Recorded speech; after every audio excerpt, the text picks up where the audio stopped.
guys, welcome to part 2 of my review of the Simagic Alpha Mini and the GT4-C wheel. We're back here at RaceKraft Simulations getting ready for another of the league nights, but it's been some time since I did the unboxing and the first impressions of the wheelbase and the wheel right here at RaceKraft HQ.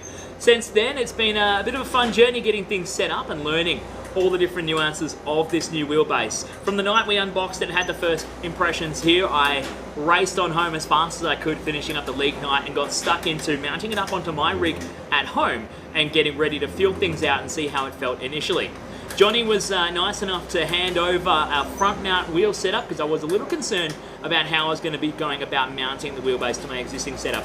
I was running a Fanatec Club Sport V2.5, which was flat mounted into a plate on a piece of extrusion. That wasn't quite going to work out the way I'd hoped using the Simagic, so Johnny gave me one of the front mount rigs that I can get going onto my rig straight away. It was as simple as unboxing all the equipment, 4 bolts into the front of the Simagic, a couple of bolts into my uprights, one USB cable into the computer, routing my power lead so that I had the switch nearby when I get into the rig and I can flip the switch and off we go. And it was literally that simple. One flick of the switch, all the lights came on and I had no problems whatsoever. A quick dip into the Simagic website and I was able to find myself the Alpha Manager software, the manual for both the Alpha Mini wheelbase and the GT4-C wheel itself.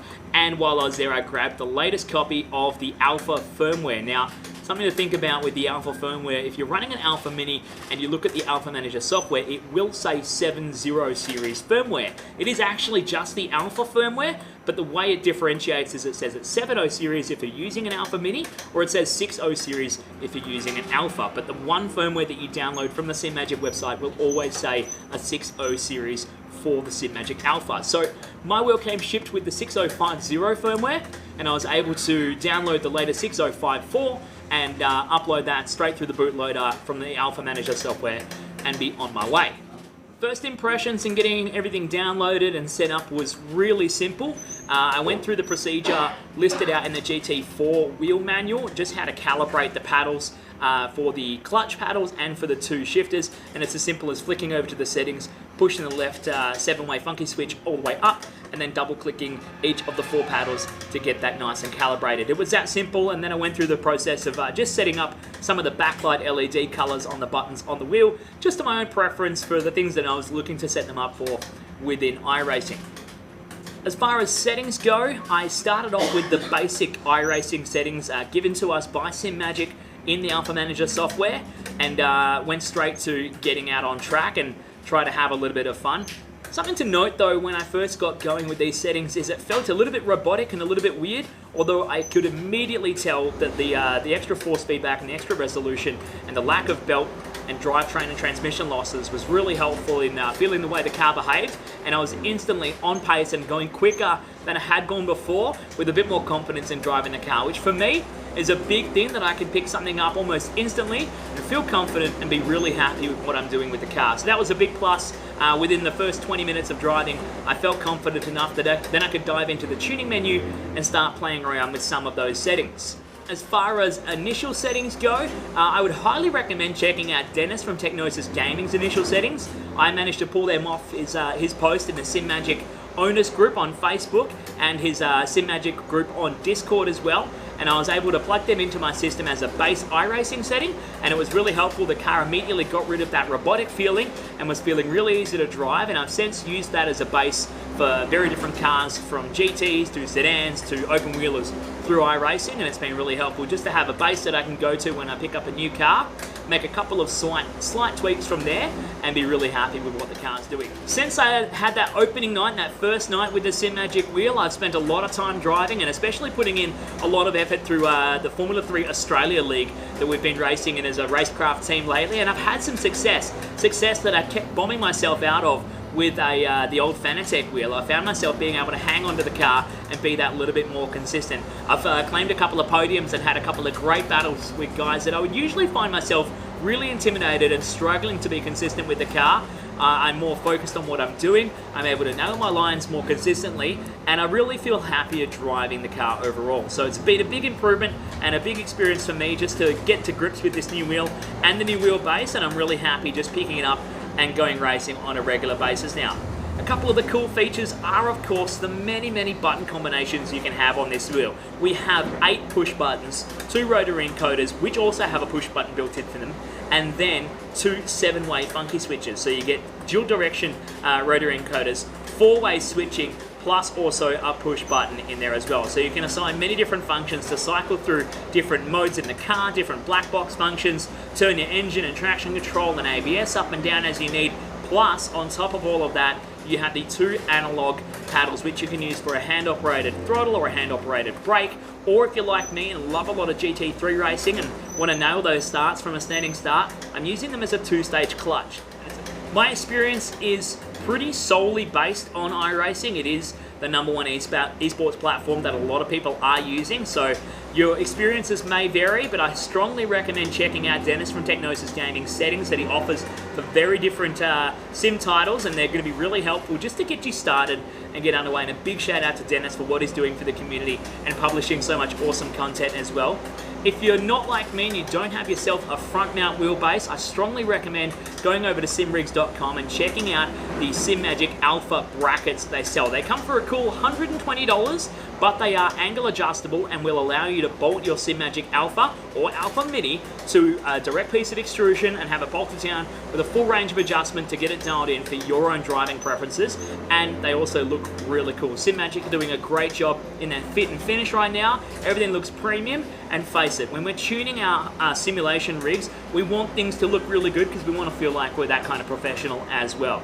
So a big thank you to everyone who's put in effort in promoting this gear and getting gear available into the market here, and a big thank you to Johnny for hooking me up with a front mount wheelbase. I am really stoked with this wheel, and this opening setup was really simple to get going, and I'm really happy to share that with you. I'm going to take you through how I went about the simple setup, not only from the Simagic Alpha side of the software, but also through the iRacing force feedback settings, so you can plug and play and get going really simple. Now, this is not a special technique. It's really easy to learn this thing, and it's been published many times in videos and guides all over the internet, but it's nice and simple just to have a quick refresher and go through the setup procedure in iRacing.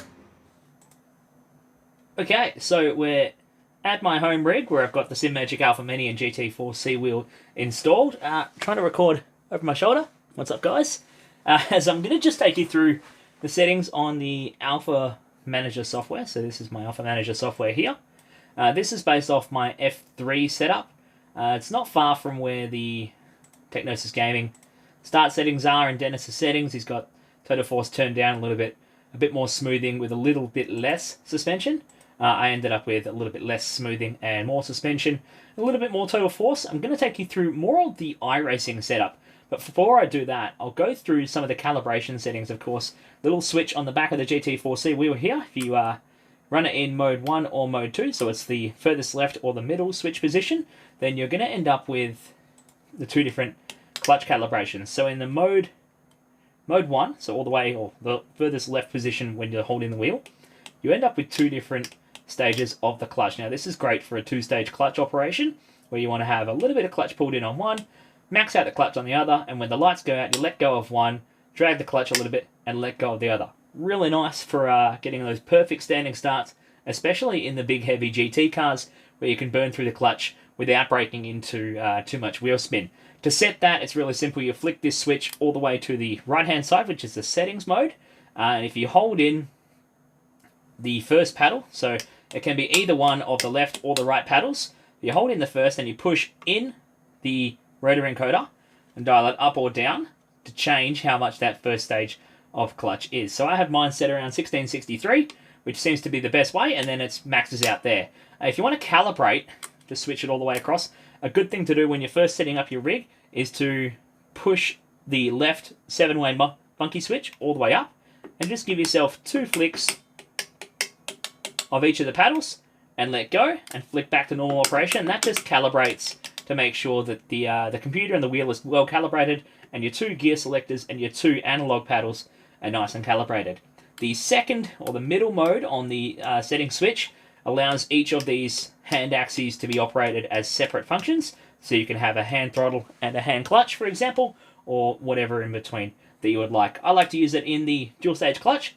One last thing as well is, of course, the color calibration. So if you flick the setting switch all the way over to the farthest right position, you can just push each button and it cycles through each of the colours available for said button. Now this is a feature only available on the GT4-C wheel. If you have yourself one of the GT1 wheels, the GT1D or the GT1R, they have to stay red. There is no colour calibration in between, but I believe there is a couple of things you can do for turning them on or off or changing them from a pulsation effect. So I've got mine celebrated, and you can see here that you can change all your colours. What colour was my Discord again? It was that purpley blue colour. I like that for Discord. So you can have them all different colours. So just at a glance you can see which button's which, or you can go ahead and label them with the different stickers you like.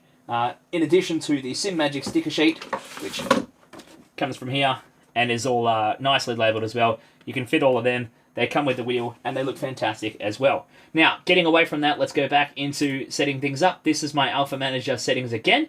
And we're going to go about calibrating the car's force feedback from iRacing. A quick look in the options. We've already calibrated the wheel extension and we've calibrated the pedals. It looks like I just need to recalibrate my pedals, so I'm just going to go ahead and do that. Every once in a while, my pedals like to lose calibration for some reason or another. So I'm just going to go through, recalibrate those, and then while I'm here, may as well recalibrate my shifter on the wheel, because I did go through and calibrate that. Now, I do use the second clutch, so just recalibrate my second clutch. You can see even in iRacing, I'm using the two-stage clutch setting. The first paddle only engages 40.6%, and the second paddle gives me 100%. So that means that when I let go of the clutch initially at the start, if I'm still holding the first paddle in, I'm still dragging half the clutch. We'll go back to the options really quickly. One of the key settings here is the force feedback settings.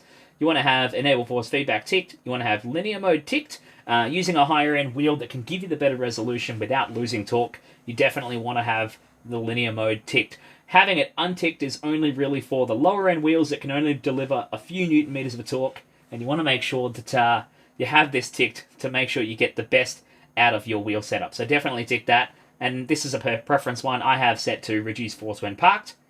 You want to set your wheel force to 10 Newton meters. You can see that right there, but your strength is what we're going to set during the auto function. So you can have that completely maxed out and it's going to be ridiculous, or you can have it way down and it's going to feel like you're driving a heavily power steering assisted car. So we're going to start off with a strength of 12-ish, and we're going to go from there. And then it's just a matter of going out on track, and we're going to use the iRacing graphics meter. So you can see down here, you won't see it from the camera, but I'll show you on screen, the force feedback strength right here under the graphics adjustments on our black box. Go back to here. There we go. Now I've got my proper settings.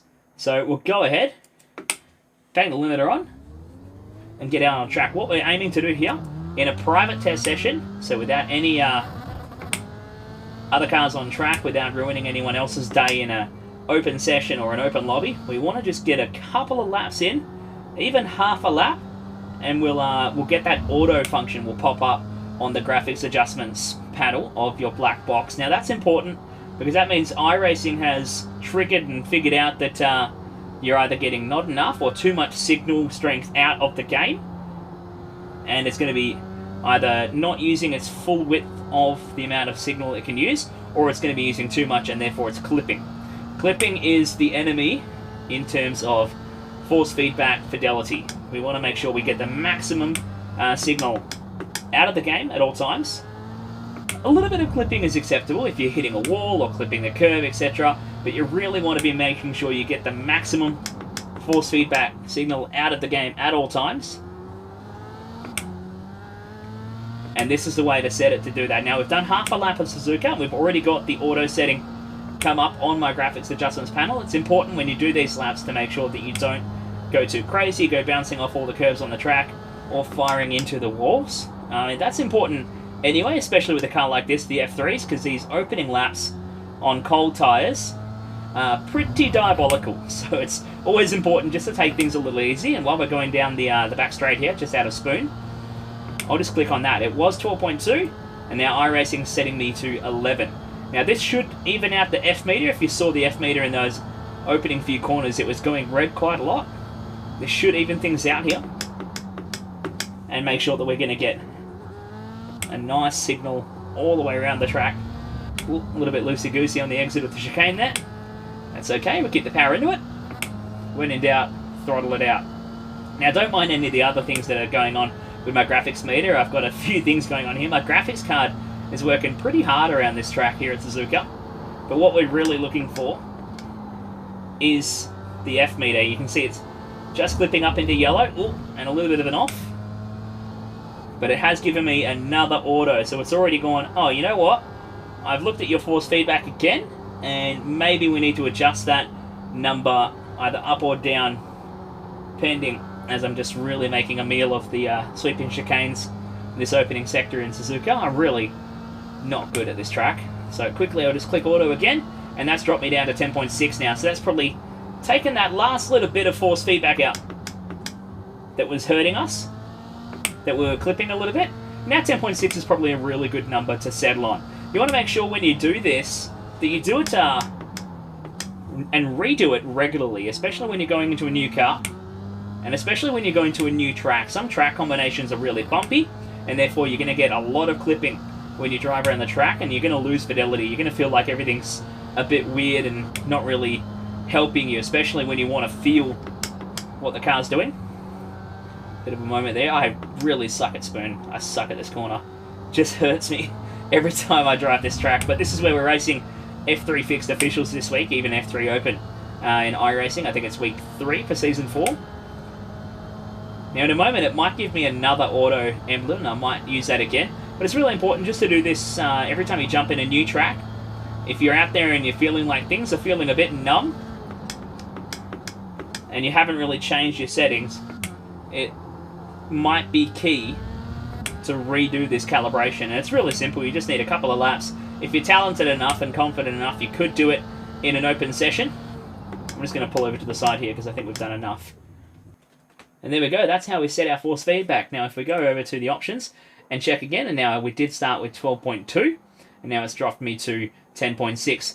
I'm pretty happy with that setting, so I'm going to leave it there. And that's a quick guide on how to get your calibration and get your wheels set up in iRacing. It's that simple, nice and easy, and makes it really easy for getting out on track with the Simagic Alpha Mini and starting to enjoy its benefits and playing to its strengths in your racing program.